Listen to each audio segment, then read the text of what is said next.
Šonadēļ Latvijas klubi sāk savu dalību Eirokausos. 4 mūsu komandas mēģinās aizstāvēt Latvijas godu uz Eiropas skatuves, bet būsim godīgi. Vienai no mūsu komandām tas pretinieks ir no daudz augstāka plauktiņa nekā pārējām komandām. Un tas ir loģiski. 3 komandas piedalās konferences līgā, bet mūsu čempioni Riga FC spēlēs čempionu līgā pret MALMÖ, pret Zviedrijas čempionu, un tas patiešām ir ļoti augsts līmenis.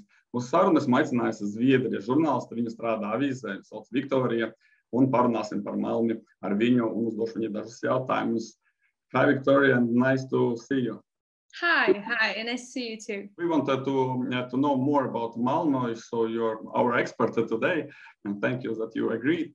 So, as I see in the statistics, MALMÖ have won 5 titles in last 10 seasons, and so logical question is, can we say that MALMÖ is dominant club in Swedish football?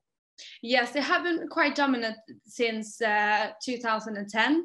They won a title 2004, and then it got 6 years, and then they won again in 2010, and then they won, as you said, since that they have won 5 titles, and they are the region champions. They won the title 2020. So the last couple of 10 years, they have been really dominant in Swedish football. So sometimes people say that money doesn't play on the pitch, but what about budgets? Is MALMÖ also the biggest club in these money terms?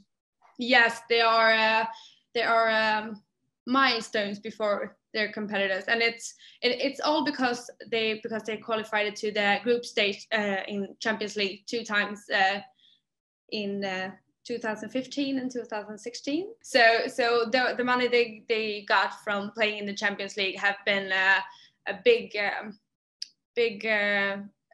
made a big difference for the club, and they are miles before the other clubs in Sweden in terms of their own budget and the money. So yeah.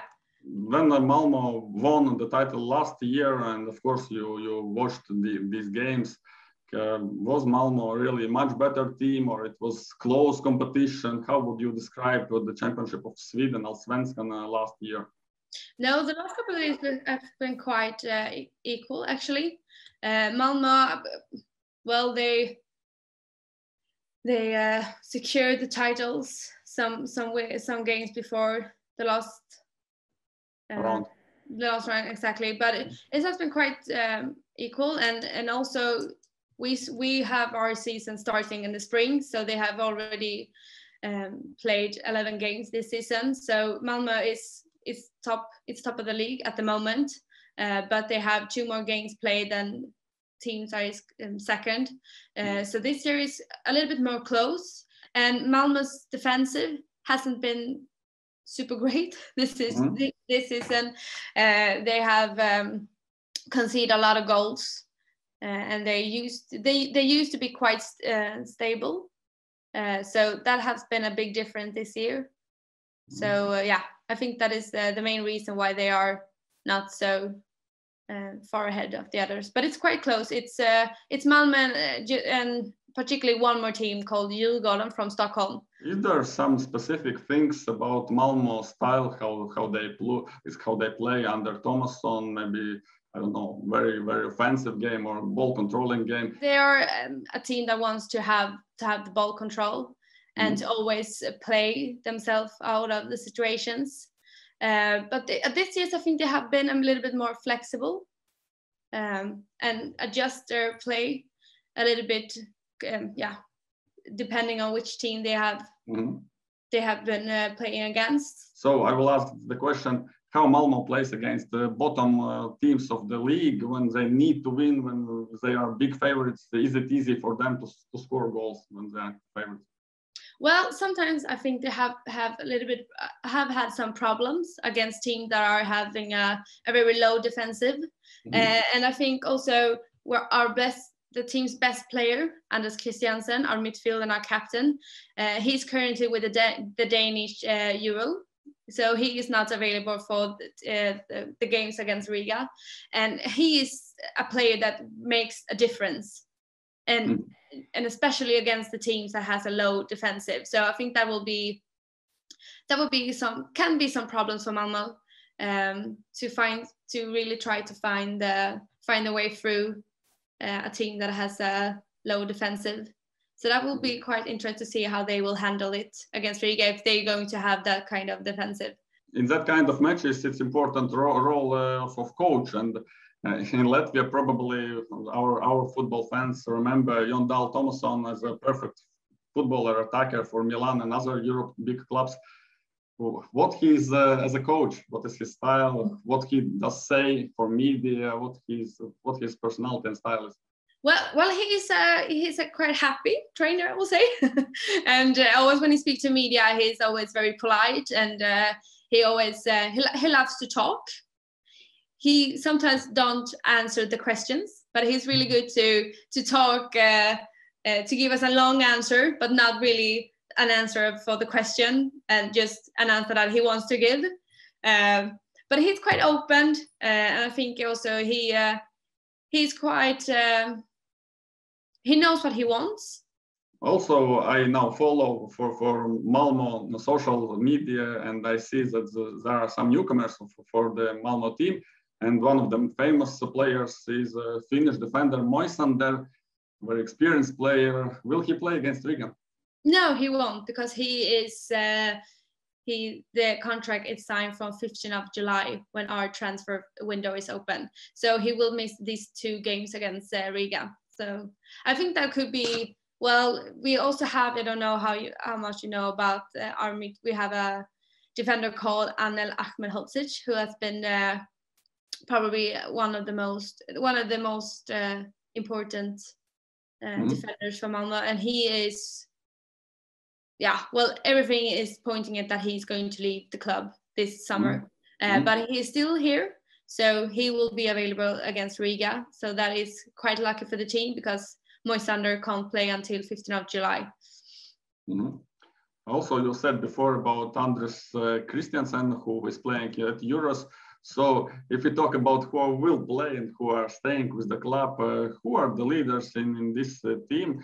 I just saw the statistics. Probably Berget is the Norwegian, who is one of the main maybe constructors in midfield. Yeah, as you say, we have a lot of our leaders that are away. You said Anders Christiansen, and also we had Ola Toivonen, who is a forward, who has a knee injury that won't be able to participate for the rest of the season. So as for now, and against Riga, it will be, as you said, Ewing Berget. He has been with the team for quite a long time, and he also has experience for the Champions League qualification with Malmo. So he will be very important for the team. And also we have Antonio Colak, who has been one of the best forwards for the team.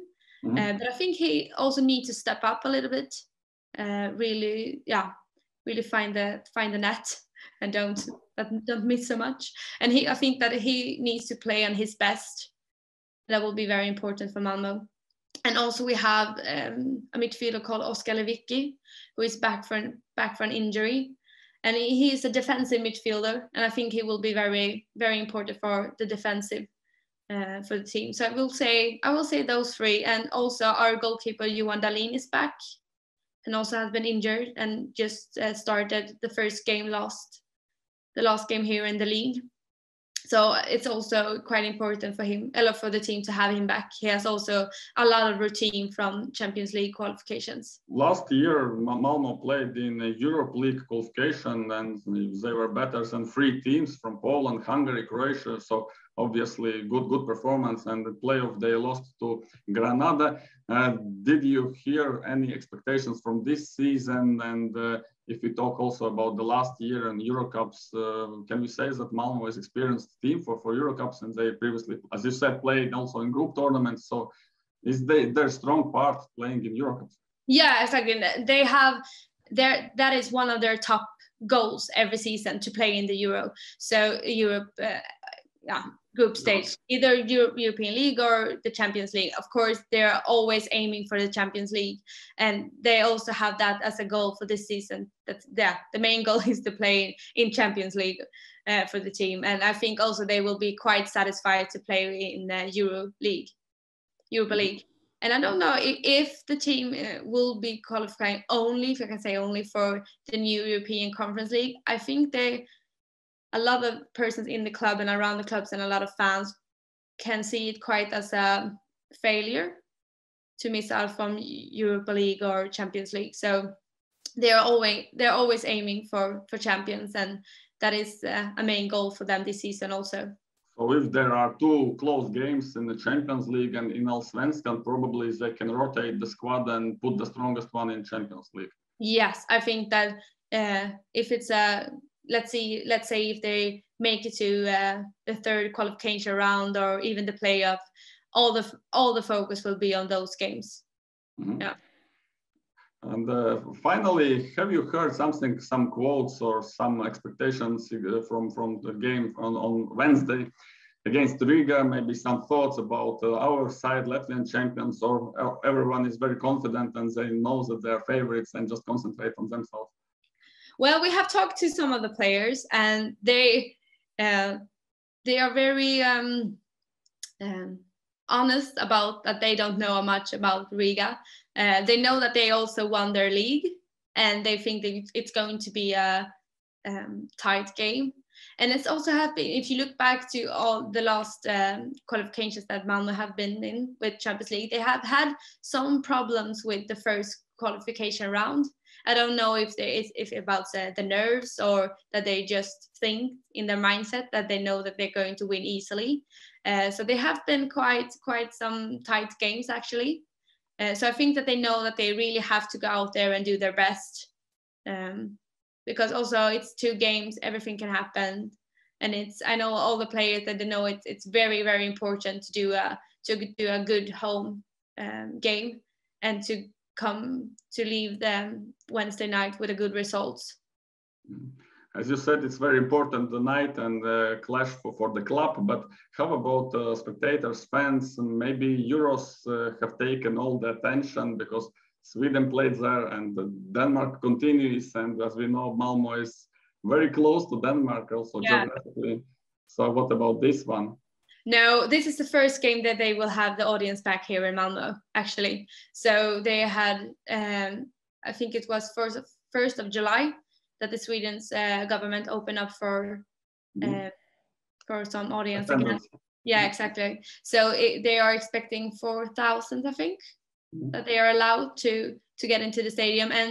And these Euro nights has been really something special here in Malmo, because in Malmo, the MALMÖ FF is the one and only team. It's the only football team, and it's really a team for the whole city. Mm-hmm. Everyone is cheering for them here, and they're a really, really huge team in Malmo.